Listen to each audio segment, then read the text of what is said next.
Hi, Ricardo here and welcome to another devlog from my game dev journey. I'll show you what I worked on during this week. It was on the ice effects and take a look.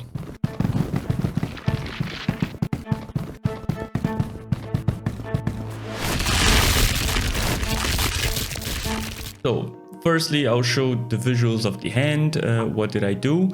Then again, we have special attack number 1 and special attack number 2. On number 1, I had the idea of making this cone of cold, cone of ice, with a more like cone area frontal in front of the player. And then the special attack number 2, I went to a more shower AoE attack, like a flourish of ice spikes around the player. Let's take a look at it. So here I had to work with the little ice objects that I had in game. So it was the 2 or 3 assets that I had and the materials were all limited. So I just packed, as I did it on the earth effect, packed some icicle stones together and decided to put a really cool spike forward instead of in the elbow direction as I did with the earth stance. So this gives a cool look, and any attack forward seems like, oh, okay, this is gonna deal damage, this is gonna do like piercing damage or something like this. Now we get to special effect number 1, which is the cone of cold or ice cone. It was highly inspired from the Dragon Age cone of cold or ice cone. I remember on Dragon Age 2 there was like at the time it was some really cool visuals and a really practical effect that you could use almost every fight to freeze the enemies. If you get aggroed by many enemies at the same time, you just use that skill on your mage and they get paralyzed for some seconds and then you can reposition. Again, I'm not that happy with the visuals, the colors and the transparency, because ice should be a bit more transparent, but this is what I have for now. The idea was semi-circular attack that spawned from one point and slowly expands to the other point, and any enemy that is hit, it's gonna get frozen for, I think it's 4 or 5 seconds, and then you can hit them freely as much as you want. I don't know if later I'm gonna do a threshold of damage the ice breaks so you cannot exploit it. It's like, okay, freeze the guy and just use all your superpowers at that moment, you get easy kills. So it has some other subparticles also, which is the same of the earth effect. I just put it as blue, and other mini ice spikes. And now let's go to the special skill number 2, which is flying ice spikes. And honestly, I thought, okay, cone of cold is gonna be the cool skill that I'm gonna want to use all the time. And special 2, the flying spikes will be the skill that lame. I'm not gonna want to use it. But in reality, know your place, trash. As I started developing it and the particle effect, how it turned out, I honestly think it's way cooler. It feels when you play it, like if you spam the skill, it just feels like so strong. Like everything any enemy that's around you just get destroyed. So it is a really cool feel to have, and let's see how it looks. Alright, so this is the skill. I placed a sort of machine gun of ice spikes on the player's shoulder. I'm not full auto. It's not full auto. That's not full auto. This is.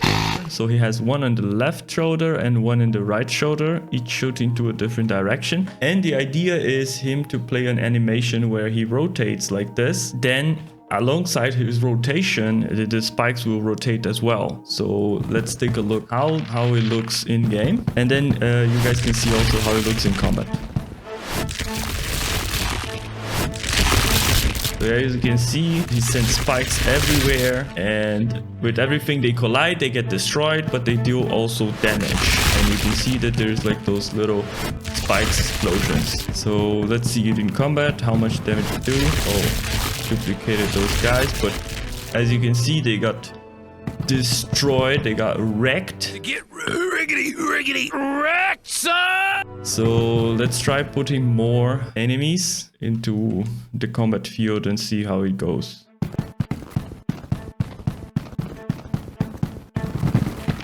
As you can see, all of them got frozen, so this could be a nice combo. You put yourself in the middle, bam, all of them dead.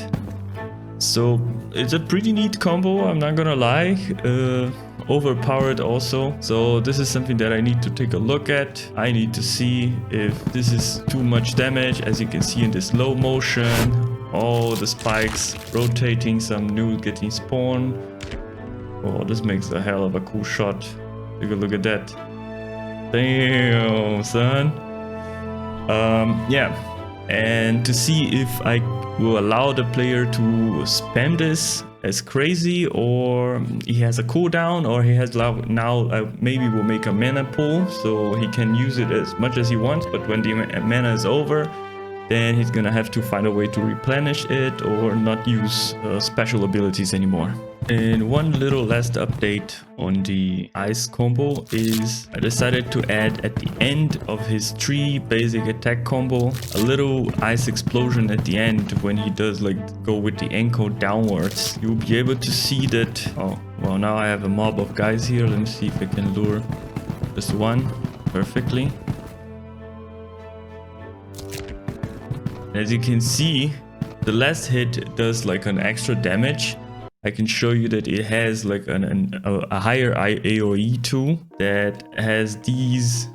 Well, okay, now it's too much to visualize, but if there's any enemy hit by those colliders, he will get damaged to a certain amount of points, which can be useful for you're battling many monsters at the same time, doesn't have mana, but then if you hit the third final attack of the combo, if you manage to land it, you can get a little of splash damage.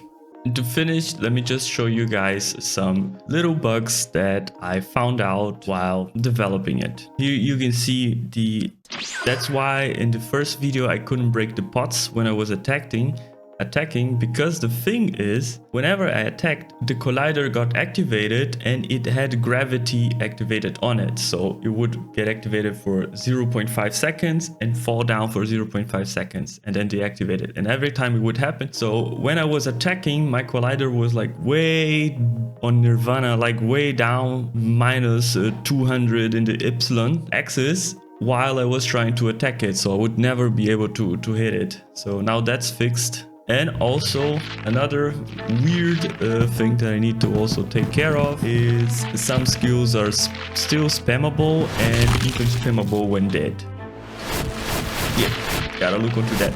And with that being shown, that's all I have for you guys to show this time, but it was really fun to work on it, to think on the principles and look at the stuff like from other games that I really liked. For example, this Dragon Age Cone of Cold was something that I always really liked, and I found like, okay, this is like a magic attack that is very practical, useful, helps you in many situations. And I think, like, for example, a game that I'm basing myself a lot is Dark Souls, and I think that Dark Souls lack a lot on the magic side. Okay, now with the Dark Souls 3 and Elden Ring, they released a lot of cool magic and stuff, but some of them are still not practical. You cannot use it mid-combat, so it's really hard. And this is something that I really like it, for example, from the Avatar The Last Airbender series. Exactly what they do mid-combat, they come with a new bending, a new attack mixed with, so to speak, magic. And let's see if I can put it to practice into the other attacks too. So I hope you guys liked it, and see you the next time.